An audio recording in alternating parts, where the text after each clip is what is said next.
Friends எல்லாருக்கும் first வணக்கம்.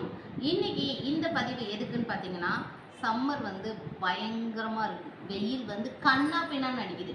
இந்த வெயில்லேருந்து நம்மளையும் நம்மளோட ஹெல்த்தையும் நம்ம காப்பாற்றிக்கணும் அப்படின்னா ஒரு முக்கியமான சாப்பாடை நம்ம எடுத்துக்கணும். கண்டிப்பாக வீக்லி த்ரைஸ் கூட நீங்கள் எடுத்துக்கலாம்.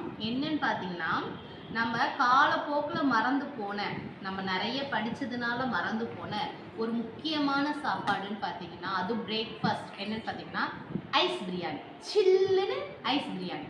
ஐஸ் பிரியாணி என்னன்னு தெரியுமா? நமக்கு தெரியும், நம்ம குழந்தைங்களுக்கு தெரியாது. பழைய சாதம். அந்த பழைய சாதத்தில் அவ்வளோ ஒரு சத்துக்கள் இருக்குது. இந்த வெயிலேருந்து நீங்கள் உங்களை கண்டிப்பாக காப்பாற்றிக்கணும் அப்படின்னா நீங்கள் ஃப்ரூட் ஜூஸ் தான் குடிக்கணும், அதுதான் குடிக்கணும், இதுதான் குடிக்கணும்ல. பழைய சாதம் நல்லா மோர் ஊற்றி அதில் சின்ன வெங்காயம் தொட்டுட்டு சாப்பிட்டீங்கன்னா உங்கள் உடம்பும் சரி உங்கள் மனசும் சரி அப்படியே சும்மா குழு குழு குழு குழு சூப்பராக இருக்கும். நம்ம குழந்தைங்களுக்கு இப்போ எல்லாம் என்ன தெரியுமா, ஐயோ பழைய சாதம் சாப்பிட்டா என் குழந்தைக்கு சளி பிடிச்சிக்கும், என் குழந்தைக்கு ஜுரம் வந்துடும். ஏன் அப்படி வருது? அடிக்கடி கொடுத்து பழகுங்க. பழைய சாதத்தில் அவ்வளோ சத்து இருக்குது. இம்யூனிட்டி பவர் ஜாஸ்தி ஆகுதான் குழந்தைங்களுக்கு. நீங்கள் பழைய சாதம் கொடுத்து பழக்கப்படுத்துறீங்க அப்படின்னா அந்த குழந்தைங்களோட இம்யூனிட்டி பவர் ஜாஸ்தி ஆகுது. இன்னும் பார்த்தீங்கன்னா அதில் B6 B12 விட்டமின்ஸ் இருக்கிறதுனால விமன்ஸோட ஹெல்த்துக்கு ரொம்ப ரொம்ப நல்லது. அது மட்டும் இல்லாமல் நம்மளோட மூளையோட சக்தியும் அதிகரிக்குது. மூளையோட பலத்துக்குமே பழைய சாதம் ரொம்ப இம்பார்ட்டன்ட்னு சொல்கிறாங்க.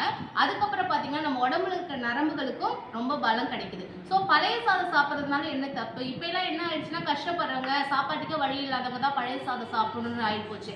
ஆனால் நாள் ஆக ஆக அந்த பழைய சாதத்தை கூட ஆர்டர் பண்ணி சாப்பிட்ற காலமும் இப்போ வந்துட்டு இருக்கு. ஸோ என்ன பண்ணுங்கன்னா, நம்ம குழந்தைங்களுக்கு இந்த சம்மர் சீசனில் அம்மை போடாமல் இருக்கணுமா, வேனல் கட்டிகள் வராமல் இருக்கணுமா, வேர்க்குரு வராமல் இருக்கணுமா, நீங்கள் என்ன பண்ணணும்னா நல்ல சாதம் மதியானமே வடிச்சிட்டு அந்த சாதத்தை நைட்டில் தண்ணி ஊற்றி வச்சு காலையில் அதில் கொஞ்சம் மோர் ஆட் பண்ணி சின்ன வெங்காயத்தை நல்லா ஸ்லைஸாக கட் பண்ணி அதில் போட்டு நம்ம குழந்தைங்களுக்கும் சரி நம்மளும் சரி அந்த பழைய சாதத்தை சாப்பிட்டுட்டு வந்தோம் அப்படின்னா கண்டிப்பாக நமக்கு எந்த ஒரு வியாதியும் வரவே வராது. இன்னும் சொல்ல போனீங்கன்னா ஹீமோகுளோபின் கம்மியாக இருக்கிற ஒவ்வொருத்தருமே டெய்லியுமே பழைய சாதம் சாப்பிடலாம், தப்பே கிடையாது.